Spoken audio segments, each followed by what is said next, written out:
Então, mais uma vez, boa noite. Hoje a nossa orientação de estudo é sobre a história das religiões no Brasil. É muito legal falar sobre esse tema porque eu acredito que já tem três orientações de estudos que nós estamos, né, falando sobre esse tema, pincelando ele, né, de alguma forma. Por quê? Nós primeiros falamos sobre os 508 anos, né, da Reforma Protestante, que fala um pouco sobre isso. A gente chegou aqui no Brasil. Depois nós falamos sobre a consciência negra, fé, política, né, e história, que também fala um pouco sobre as histórias das religiões. E agora esse tema, que é uma disciplina do curso de ensino religioso. Vamos lá. Então, de início, nós precisamos fazer uma introdução, né, contextual, que é então o mosaico das religiões no Brasil, não é? O Brasil ele inicia já nesse mosaico, né? O fruto do encontro de conflitos e sincretismos, né? A religião no Brasil é uma história de pluralidade desde o início. É, vocês estão vendo essa imagem, uma linda imagem, né? Uma bela imagem que é a primeira missa celebrada no Brasil. E ela é muito significativa, porque então os portugueses chegam com a colonização, né? E a terra primeiro é chamada de Ilha de Santa Cruz, depois Terra de Santa Cruz, depois vai se chamar Brasil, não é? É interessante nós percebemos que nessa mesma imagem nós temos o cruzeiro. Nós temos alguns colonizadores, nós temos os padres, esses padres que já vêm fazendo esse link, né, por conta da reforma protestante. Então, se na Europa antiga estamos tendo conflitos agora com o rompimento da igreja, com o segundo grande rompimento da igreja, nós vamos para esses novos mundos, não é? Esses novas terras a fim de colonizar as pessoas que estão lá. E a gente percebe um número de índios, né, que estão ali ao redor. E mais uma vez é importante nós percebermos que não se registra negros. É claro que é o início, então não começou o período de colonização quando acontece a primeira missa no Brasil. No entanto, é importante nós pensarmos isso, né? Que no primeiro momento e durante um tempo significativo, os jesuítas, eles querem catequizar a região num todo, mas os índios, porque os índios, eles se remetem, né, a Adão e Eva no paraíso. Agora, o negro não. O negro, ele não tinha nenhum direito, a princípio, de ser católico, de ser cristão, nesse sentido. O cenário pré-colonial, região indígena, né? A cosmovisão diversa. É importante nós percebermos que os índios, eles tinham a sua fé, eles tinham ali a forma de cultuar, né? De vivenciar a religião na etimologia da sua palavra, que é religare, né? A ligação ali com o divino. Então nós vamos ter, né, diversas denominações. É um erro nós acharmos, né, que era só um povo. O Brasil é um país continental, plural, então nós temos diversas tribos com diversas formas de manifestar a fé. Então, animalesco, xamanismo, relações profundas com a natureza, né? E aí, fazendo uma breve menção na existência de centenas de etnias, como eu já disse, né? E, portanto, centenas de formas de religiosidade. A fusão, né, colonial católica. Então, o catolicismo como religião oficial. A chegada em 1500, com a frota de Cabral, a primeira missa, como eu mostrei para vocês, né? O padroado régio, a igreja ligada ao Estado, à coroa portuguesa. Nós também falamos sobre isso em uma das nossas orientações de estudo. Nós precisamos lembrar que Portugal é uma monarquia, e aí nós temos a teoria do poder divino, não é? A coroa A coroa defende a igreja, protege a igreja e dá espaço para a igreja, enquanto a igreja defende a coroa com a teoria do poder divino. Se essa pessoa é o rei, foi porque Deus escolheu essa pessoa, né? A função é legitimar a colonização e converter os nativos. Proteção civilizatória, catequese. E aí a gente vai entender um segundo pacto, né? Se a religião e o Estado, no início, fazem o primeiro pacto por conta da teoria do poder divino, quando acontece agora, não é? As a palavra fugiu, gente, me desculpa. Mas a colonização em si vai acontecer um segundo pacto, não é? Que é legitimar a colonização. Então, a igreja, a igreja legitima a colonização, legitima a escravidão, legitima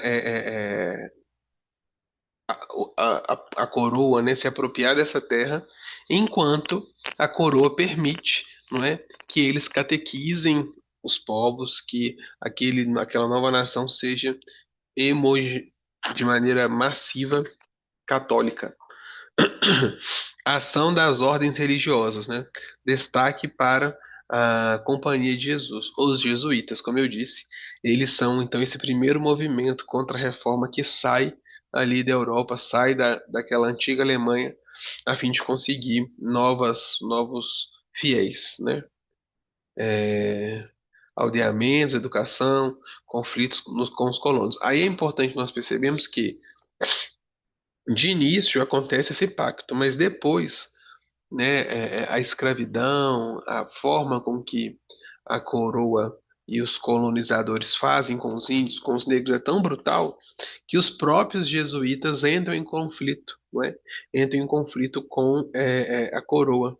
A importância da figura como padre Anchieta, que é essa pessoa, não é, que vai denunciar, então, depois de um tempo, o colonialismo. E é importante nós percebermos que isso é tão forte que Dom Pedro II, ele era um rei muito estimado, era um rei muito conhecido.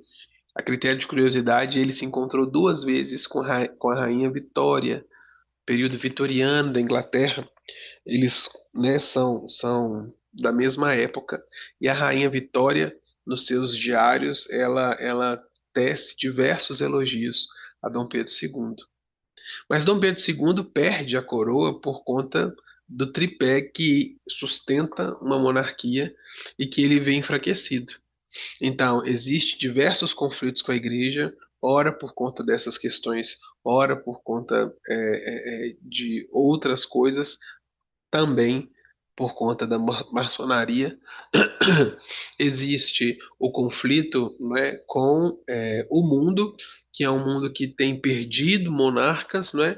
E existe esse conflito também com a burguesia em ascensão, que são ali os fazendeiros donos de escravos, que perdem então os seus escravos com a abolição da escravatura em 1888, 13 de maio de 1888.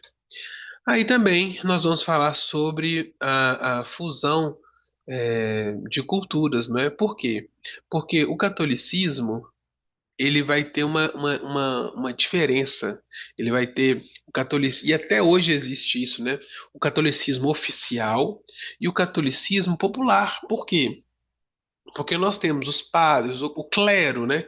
Que é o povo erudito, e nós temos uma população que é analfabeta, uma população que, ora, é obrigada a, a, a, a ser católico. E ali, então, nasce, então, o princípio, o início da tão falada, a tão conhecida, né? O tão conhecido sincretismo religioso. Por quê? Porque não tem como, né? O católico que é avesso, né? Sem liberdade, sem alimento, sem estar inserido minimamente na sociedade, viver o mesmo catolicismo oficial dos padres, do clero, né? E também existe um movimento de resistência, porque então alguns povos indígenas e alguns povos vindos de África falam, ok, vocês querem que nós sejamos católicos, nós não conseguimos brigar com isso.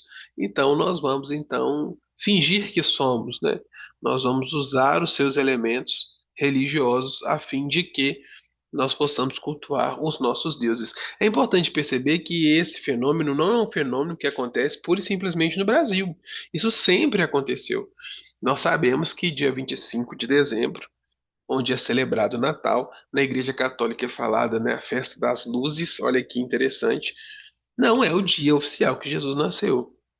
E por que que nós então celebramos no dia 25 de dezembro? Porque os então pagãos da Europa antiga já comemoravam nesse dia uma grande festa, festa do deus Apolo, que é o deus do sol.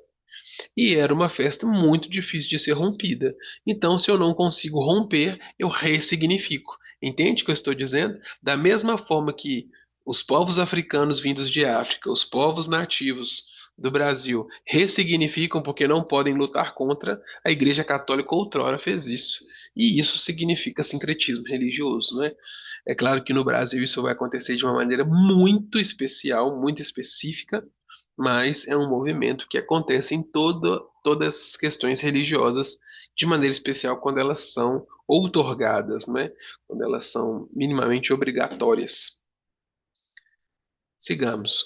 Então, nós temos aí agora falando a chegada das matrizes africanas, religiões em meio à escravidão, a vinda forçada de milhares de escravos, né, de diferentes religiões e regiões da África, a proibição da parte de sua fé original e da necessidade da camuflagem e resistência, foi o que eu acabei de falar. É importante também nós percebermos, é sempre importante destacar isso, que nós colocamos os índios e os negros, os africanos, num pacote só, não é?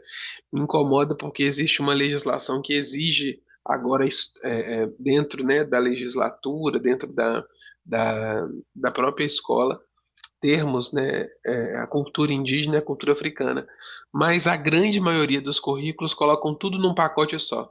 Religiões de matriz africanas e indígenas. E são coisas totalmente diferentes. A gente tem um pluralismo religioso dos povos originários, nós temos um pluralismo religioso das matrizes africanas. Infelizmente, a gente ainda coloca num pacote só. É uma evolução. Estamos conversando sobre isso e já ser obrigatório curricularizado, né? No entanto, a gente ainda precisa evoluir em cima disso. O desenvolvimento do sincretismo, o surgimento do candomblé, principalmente na Bahia, da Umbanda, principalmente no Rio de Janeiro, com as religiões afro-brasileiras, orixás, voduns e iniques, inquices, desculpa, a preservação da cosmologia africana. Então, nós conseguimos perceber que agora não falamos mais de religiões necessariamente católicas europeias, africanas, não é? Ou necessariamente dos povos indígenas. É, virou ali um grande caldeirão e nós vamos então ter o catolicismo popular, as pessoas de resistência dos povos originários e as denominações de religiões plurais africanas, como o Candomblé e a Umbanda. É, E aí, com tudo isso, como o Estado é um Estado necessariamente é, católico, nós já tivemos na nossa Constituição, né, que nós éramos católicos, acontece a perseguição e nós vamos ter isso durante muito tempo. Aqui eu falo da perseguição, reconhecimento, mas é importante nós percebermos duas coisas. Existe uma legislação que define. Isso significa dizer que na prática acabou a perseguição? Não sei.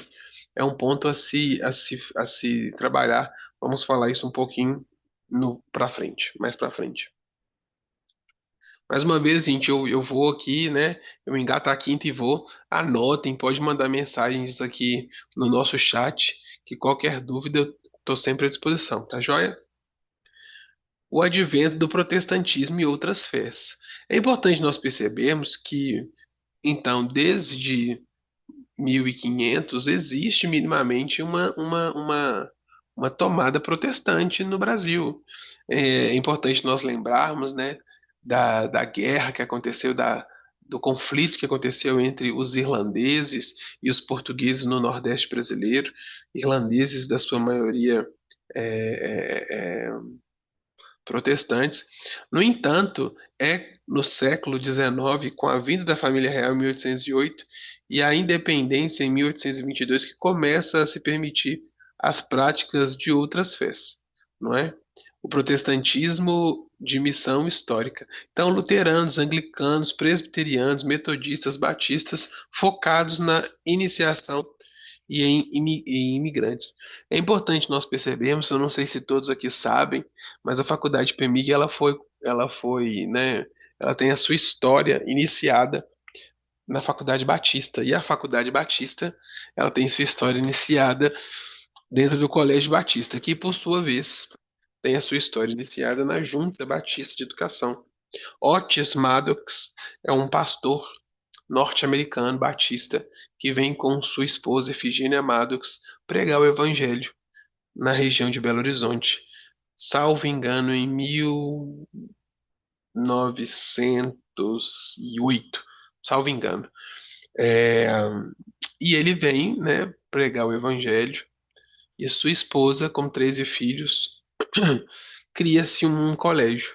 Então, Otis Maddox é responsável pela Junta Batista é, brasileira, né? Ele é o precursor, e Efigênia Maddox, responsável pelo Colégio Batista Mineiro. Muito legal nós percebermos isso, né?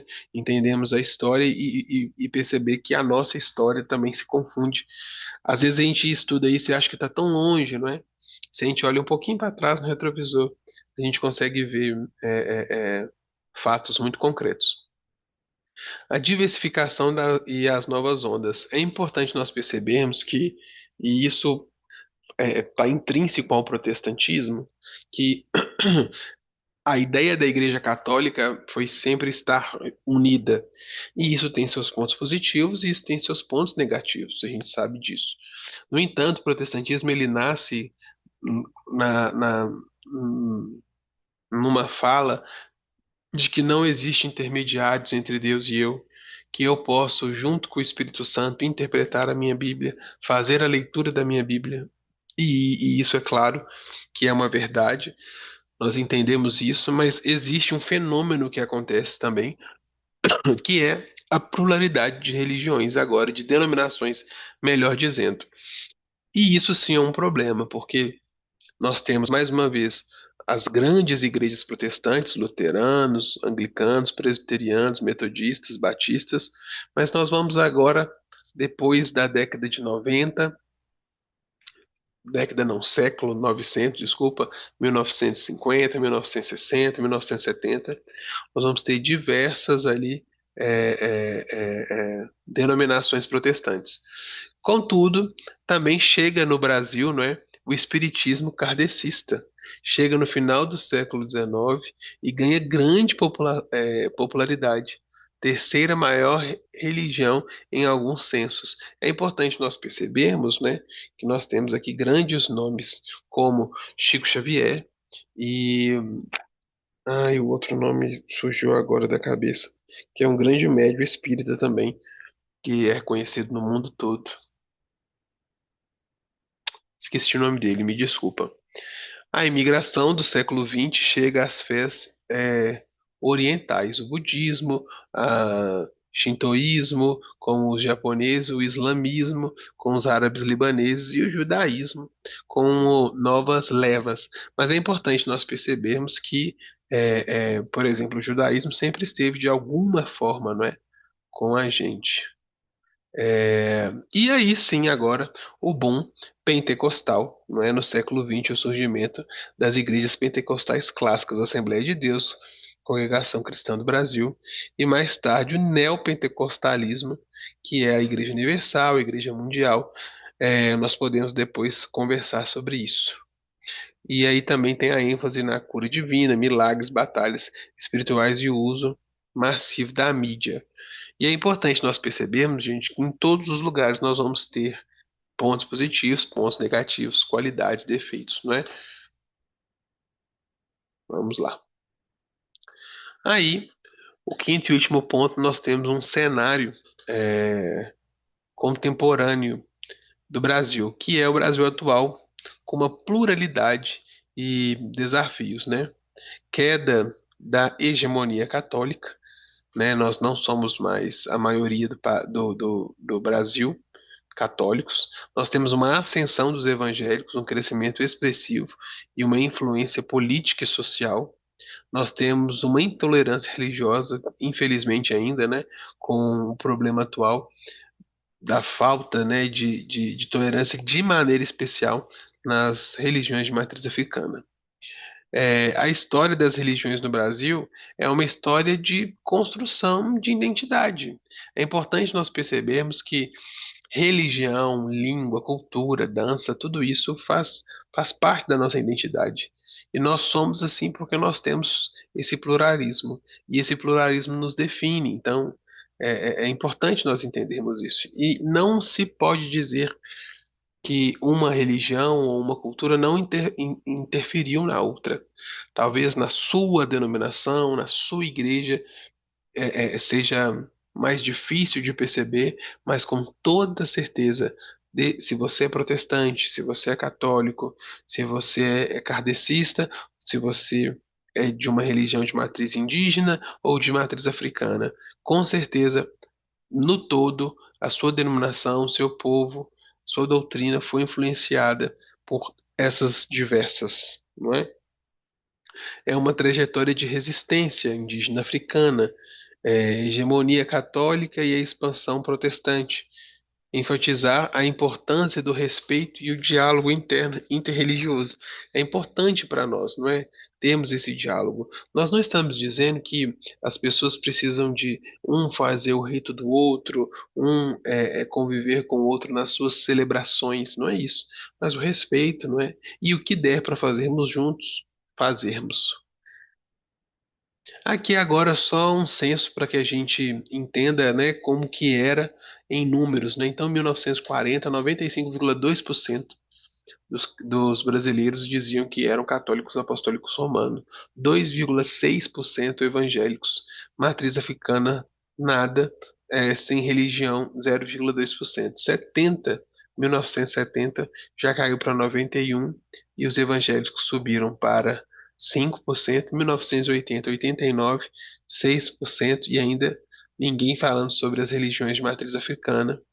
1991, 82%, 9%. 2000, 73,615%. 2010, 64,5%. 22, e aí aparece pela primeira vez 0,3% de matriz africana, 8% sem religião. 2022, 56,7%. 26,8% evangélicos, 1% de matriz africana e 9,3% sem religiões ou outras. É importante nós percebermos que ainda, né, em 22, a Igreja Católica ela tem a sua maioria, mas não é uma maioria hegemônica. E aí, muito obrigado. Eu concluo com essa imagem que é talvez o maior símbolo do sincretismo religioso, quando a Igreja Católica abre as portas para as religiões de matriz africana fazerem a lavagem da escadaria, não é? Uma tradição, uma questão cultural e uma questão bem simbólica em relação ao sincretismo religioso. Vamos concluir aqui agora, parar de gravar e parar de compartilhar.